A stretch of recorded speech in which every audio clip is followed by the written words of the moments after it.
का अपना सहारा 9 today voice news channel. Lok Sabha में गुंडागर्दी भाजपा के अंत की शुरुआत है।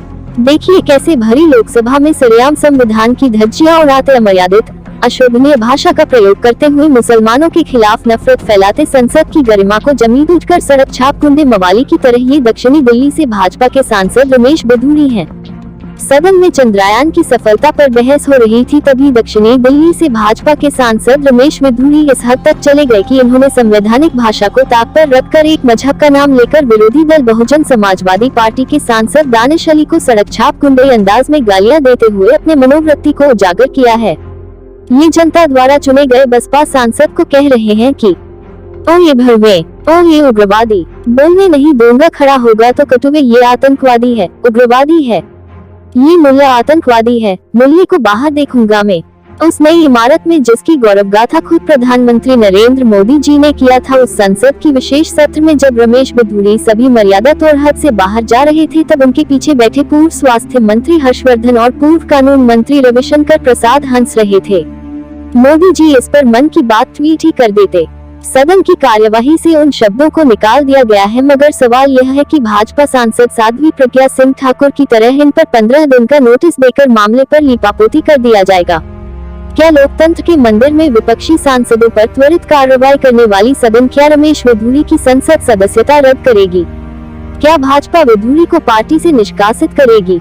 उस गोसे जैसी मानसिकता का क्या होगा जो आज गोदी मीडिया के एंकरों से लेकर व्हाट्सएप ग्रुप के कुछ नफरती चिंटुओं और अंधभक्तों के बीच फैली हुई है। वहाँ ये सभी शब्द पूरी तरह से मौजूद हैं और दानिश अली नहीं तो किसी और के खिलाफ लगातार इस्तेमाल किए जाते हैं। इस देश में ऐसे लोगों से अब उम्मीद भी यही है। कार्यवाही होगी या नहीं, इसे लेकर भी आशंकाएं ही जताई जा रही हैं। लोकसभा की यह अब तक की सबसे शर्मसार करने वाली घटना साधारण नहीं है, मगर इस पर भी प्रधानमंत्री नरेंद्र मोदी जी की चुप्पी इसे साधारण बना देगी। संसद की ये परंपरा नई इबारत 100 साल तक याद रखी जाएगी। साथियों, एक सवाल आपसे, क्या भारत की जनता ने इनको इसलिए चुना है कि लोकसभा में इस तरह विपक्ष के साथ सड़क छाप मवालियों की तरह गुंडागर्दी करेंगे और दूसरे धर्म के विपक्षी सांसद के लिए अपशब्दों का प्रयोग करेंगे? जनता के असल मुद्दों पर चर्चा नहीं करेंगे। बेरोजगारी, महंगाई, भ्रष्टाचार, नारी शोषण, बढ़ती गुंडागर्दी, बढ़ती जीडीपी, गिरती चरमराती अर्थव्यवस्था, नूह और मणिपुर पर बात नहीं करेंगे। जरा सोचिए, आए दिन ऐसा होता रहा तो आपके बच्चों के भविष्य का क्या होगा? वरिष्ठ समाज सेवी एस अंसारी की कलम से। कंधा मिलाकर जहाँ पूरे देश के लोगों ने, इस 140 करोड़ लोगों ने इसकी खुशी मनाई है, चंद लोगों को बड़ी दुख हुआ होगा, बड़ा बुरा लगा होगा। क्या जेएनयू, क्या एम्स, क्या ये तुम्हारा एयरपोर्ट, क्या ये 660 संस्था है, ये किसी खानदान ने बनाई थी क्या? सबके सब नाम उस खानदान से रख दिए गए।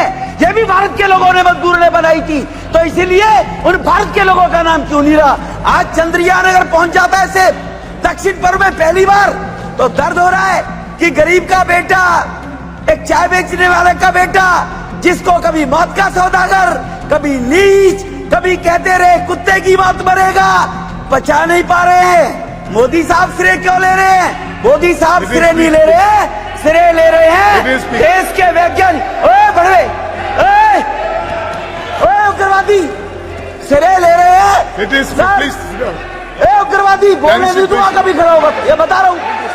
उग्रवादी कटवे सर, ये जो श्रेय अगर जाता है तो देश के प्रधानमंत्री को जाता है। दानिश अली जी प्लीज ये आतंकवादी है, उग्रवादी है, ये मुल्ला आतंकवादी है।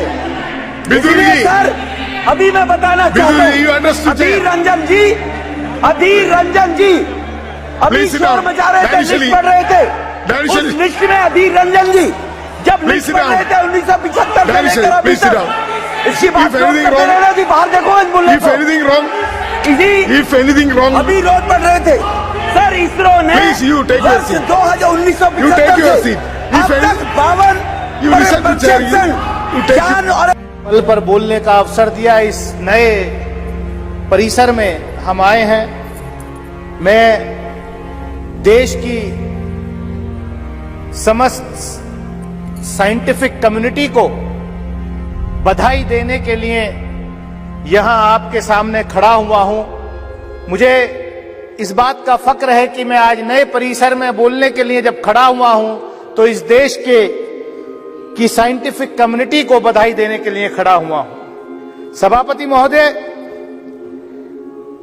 गवर्नेंस एक कंटिन्यूअस प्रोसेस है और मैं सुबह से बैठ करके अपनी आदत के मुताबिक, भले ही मुझे बोलना हो सदन में या नहीं, लेकिन मैं लगातार सदन में बैठने की कोशिश करता हूं। लेकिन मुझे आज अफसोस हुआ जब इस बधाई संदेश में भी शुरुआत यहां राजनीति से हो।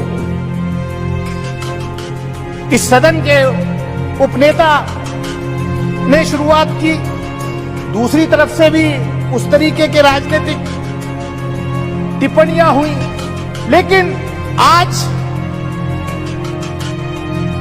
ये पल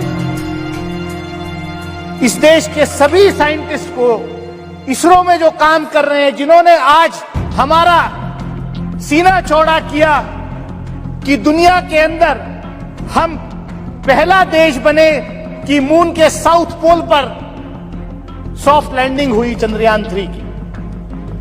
उसके साथ साथ कहीं ना कहीं देश भर के साइंटिस्ट अलग अलग इंस्टीट्यूशन से जो पढ़ के आए हैं, उनका, मैं भी उसमें पीछे नहीं रहना चाहता। मेरी कॉन्स्टिट्यूएंसी के भी कई बच्चों का उसके लॉन्चिंग पैड के, चंद्रयान के लॉन्चिंग पैड में उनका योगदान रहा है। सभापति महोदय, इस सदन ने कल विमेन्स रिजर्वेशन बिल भी पास किया और चंद्रयान 3 के सफल लैंडिंग में महिलाओं का बहुत बड़ा योगदान, फीमेल साइंटिस्ट का बहुत बड़ा योगदान रहा है। मैं पढ़ रहा था कि किस तरीके से तमिलनाडु की एक बहन फातिमा शाजी, जो इस प्रोजेक्ट में जिसका बहुत बड़ा योगदान है, कितने गरीब परिवार से आती थी, और ये इसलिए संभव हुआ कि हमारे देश के पहले प्रधानमंत्री से लेकर के मौजूदा प्रधानमंत्री तक कंटिन्यूअस इस क्षेत्र में इसरो को बढ़ावा देने में जो है कहीं पीछे नहीं रहे। पंडित जवाहरलाल नेहरू इस देश के पहले प्रधानमंत्री, उनके साथ जो शिक्षा मंत्री मौलाना अबुल कलाम आजाद थे, उनके जमाने में उन्होंने जो IIT वगैरह जो बड़े इंस्टीट्यूशंस खोले, उसका आज नतीजा हम ये देख रहे हैं। लेकिन यहां पर जो बात हो रही है कि ये सिर्फ इसी सरकार में संभव हुआ है, मैं बधाई देना चाहता हूं प्रधानमंत्री आदरणीय नरेंद्र मोदी जी को कि वो इतने लकी प्रधानमंत्री हैं कि पिछले प्रधानमंत्रियों के डाले हुए दाने, बोए हुए बीज की फसल काटने का मौका आज उनको मिल रहा है।